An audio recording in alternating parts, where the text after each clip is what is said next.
Günah sənin uğur qazanmağında maneədir. Günah sənin kamil insan olmağına səddir, sərhəddir. Günah sənin əlindən böyük neymətləri alır. Günah sənin düşüncələrini dəyişir, qəlbini dəyişir, xarakterini dəyişir. Bir dönə səni bataqlığa aparır. Günah yəni bu.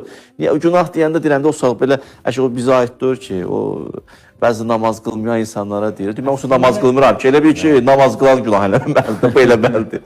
Əslində bilirlər. Mən bir dənə söz deyim sizə. Çox gözəl də bilirlər. Hər kəs də bilir. Hər kəs özü-özünü yaxşı tanır, etdiyi günahları da bilir. Dildə ola bilsin atırlar onun bunun üstünə mümkündür. O Quran ayəsində deyir, şeylər üçün deyir, səni öz oğlanlarından yaxşı tanıyırlar deyirlər. Peyğəmbər sallallahu Hər insan həqiqət əslində yaxşı tanıyır. Ya'rifunehu kema ya'rifune abna'ahum. Deyir ki, niyə görə məhz oğlanlarını, adamın toğu cücəsi düşər, keçər qonşuya tərəf. Bunu deyərlər, axtararsan ki, hansı mənim toğumdur. Qoynun keçər, biraz da böyük, biraz amma rahat taparsan. İneyi səhv salmazsan. İndi təsəvvür elə, oğlun keçib orası, axtarmayacaqsan ki, bulan hansı mənimkidir. Bunu tanıyacaqsan da, insan həqiqət o cür tanıyır əslində. O rahatçılığıyla tanıyır. Sadəcə olaraq gəlirsən o əməl eləməyə, günahlar imkan vermir addım atmağa.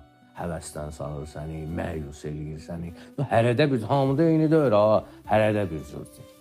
Cahədu biha və istəyqənətə ənfusuhum. Quranda ayə deyir, belə inatkarlıq edirlər, yəqin şəkildə istəyqənət edir, istifal özdə şiddətlidir, 100% bilirdilər ki, bu nə var, nə, amma getdilər. Ayənin davamında deyir, zulmən və uluvva.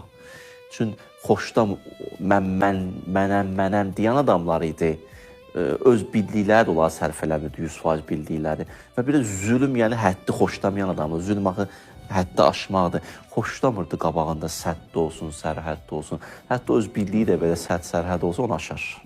Bəli. Qəşəng sözdür bu sonunda. Hətta öz bildiyi bilirdi, amma öz bildiyinə də nifrət edirdi.